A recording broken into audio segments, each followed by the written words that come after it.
ஓகேவா? இதில் என்ன சொன்னுச்சு? காக்கா பறந்து போகுது. இல்லை, காக்காக்கு என்ன ஆசை வந்துச்சான்? நான் எப்போ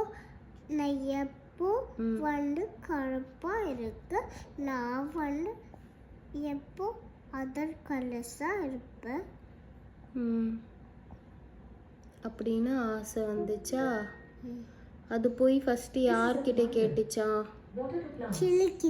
கிளிக்கிட்ட என்ன கேட்டுச்சான்? கிளிக்கிட்ட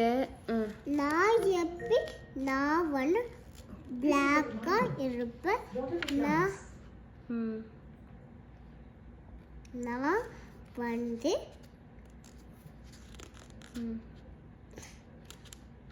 கலராக இருந்தால் நல்லா இருக்கும் அப்படி சொல்லிச்சான். அப்போ கிளி என்ன சொல்லிச்சான் காக்காக்கு?